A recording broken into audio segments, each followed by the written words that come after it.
Assalamualaikum warahmatullahi wabarakatuh. Perkenalkan, nama saya Salsabila dengan NIM 501198668, mahasiswi Majeser Pendidikan Matematika Universitas Terbuka. Di sini saya akan menjelaskan tentang konsep geometri yang ditemukan bangsa Mesir kuno pada mata kuliah Sejarah dan Filsafat Matematika sesi kedua. Dimulai dari awal mula geometri. Jadi awal mula geometri itu pada bangsa Mesir kuno, yaitu adanya kebutuhan akan perhitungan luas tanah untuk menghitung pajak. Nah, hal ini disebabkan karena luapan sungai Nil sehingga ukuran tanah milik penduduk menjadi tidak jelas. Nah, oleh sebab itu diperlukan geometri untuk menghitung luas tanah sehingga pajak dari masing-masing penduduk itu lebih jelas. Nah, untuk menghitung pajak para penduduk, saat itu dibentuk tim perentang tali atau pengikat tali yang bertugas mengukur luas tanah penduduk dengan seutas tali buhul. Jadi pada saat itu ada timnya yang khusus untuk menghitung luas tanah penduduk sehingga diketahui masing-masing penduduk itu berapa pajaknya. Nah, kita sudah masuk ke penemuan geometri yang pertama, yaitu penemuan aproksimasi luas lingkaran. Jadi, dalam papirus lain, permasalahan ini awalnya muncul dan berkaitan erat dengan jumlah gandum yang tersimpan dalam lumbung-lumbung yang berbentuk persegi panjang dan silinder.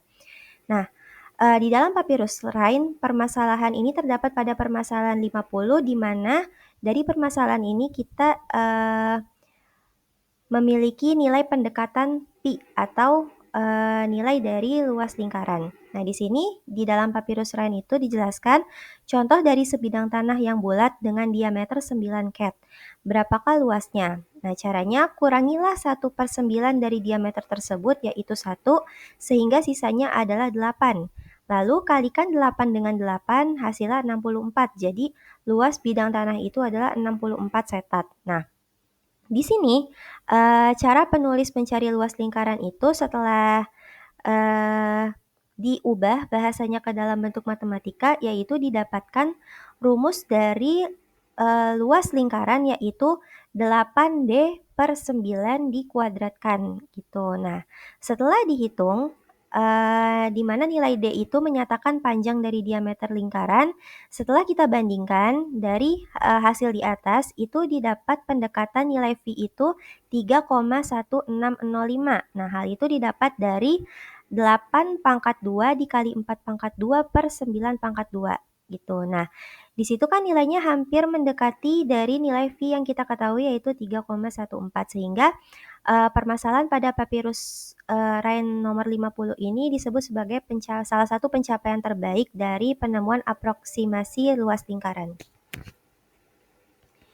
Yang kedua, yaitu penemuan perhitungan luas trapesium. Nah, permasalahan ini muncul di papirus Rhine nomor 52.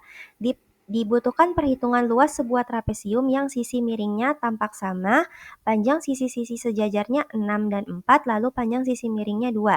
Apabila digambarkan itu bentuknya menjadi seperti itu ya. Sisi sejajarnya 6 dan 4, lalu sisi miringnya 20. Lalu, orang Mesir memecah trapesium menjadi bentuk-bentuk yang lebih sederhana. Mereka menggunakan kombinasi persegi panjang dan segitiga. Lalu, trapesium dibagi menjadi persegi panjang di tengah dan 2 segitiga siku-siku di sisi sampingnya. Meskipun tidak ditulis dalam notasi modern, mereka pada dasarnya menggunakan rumus, yaitu luas sama dengan setengah dikali sisi atas ditambah sisi bawah dikali tinggi, di mana tingginya yaitu sisi yang tegak lurus dengan sisi sejajar. Nah, apabila dibandingkan dengan rumus pada matematika modern, itu tentunya sudah sesuai ya, di mana kan rumus dari luas trapesium yaitu setengah dikali jumlah sisi sejajar dikali tinggi. Lalu penemuan yang ketiga yaitu volume piramida pancung. Nah, permasalahan ini terdapat di papirus Moskow nomor 14. Permasalahan ini menggambarkan bahwa bangsa Mesir sudah bisa merumuskan volume piramida pancung persegi yang rumusnya didapat yaitu V sama dengan H/3 dikali A pangkat 2 ditambah AB ditambah B pangkat 2. Nah, di mana H itu merupakan tinggi, lalu A dan B merupakan panjang-panjang dari sisi-sisi persegi yang menjadi puncak dan alasnya secara berurutan apabila digambarkan dalam bentuk gambar menjadi seperti itu. H itu tingginya, lalu B itu sisi-sisi alasnya, dan A itu sisi-sisi puncaknya. Nah, di sini saya bacakan dulu teks yang ada pada papirus Moskow-nya. Jadi, contoh perhitungan dari sebuah piramida pancung. Jika kepada Anda disebutkan sebuah piramida pancung dengan tinggi 6, panjang sisi alasnya 4, dan panjang sisi puncaknya 2. Anda akan menguadratkan 4 ini sehingga diperoleh 16. Anda harus menggandakan 4 diperoleh 8. Anda harus menguadratkan 2 diperoleh 4, Anda harus menjumlahkan 16 dan 8 dan 4 sehingga diperoleh 28. Anda juga harus mengambil sepertiga dari 6, hasilnya 2. Anda harus mendua kali lipatkan 28, hasilnya 56. Seperti Anda lihat hasilnya adalah 56, jadi inilah jawaban yang tepat untuk masalah itu. Nah, dari teks itu saya coba rubah menjadi bentuk matematika mengikuti formulanya, di mana nilai A pangkat di situ kan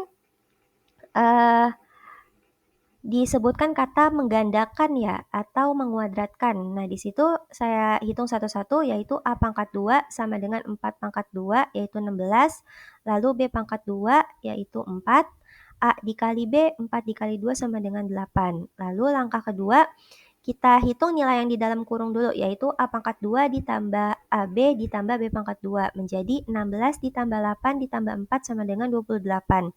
Lalu langkah ketiga, kita gunakan rumus yang V di atas, yaitu sepertiga dikali H, yaitu hanya 6, lalu yang di dalam kurung tadi 28. Maka hasilnya 6 dibagi 3, 2 dikali 28 sama dengan 56. Lalu penemuan yang keempat terakhir yaitu spekulasi piramida Agung Giza. Jadi piramida ini menunjukkan keahlian geometri luar biasa dengan spesifikasi presisi tinggi. Jadi alasnya hampir berupa sebuah persegi sempurna, tidak satupun dari keempat sisinya berbeda lebih dari 9/2 inci dari panjang rata-ratanya 755,7878 kaki. Lalu luas tiap sisi piramida agung sama dengan luas suatu persegi yang sisi-sisinya sama panjang dengan tinggi piramida itu. Nah, jadi setelah banyak ahli meneliti dari piramida Agung Giza, ditemukan bahwa piramida ini ternyata dibangun sangat presisi, yaitu memperhatikan aspek-aspek geometri. Baik, cukup sekian dari saya terkait penjelasan penemuan geometri pada bangsa Mesir kuno. Kurang lebihnya mohon maaf. Wassalamualaikum warahmatullahi wabarakatuh.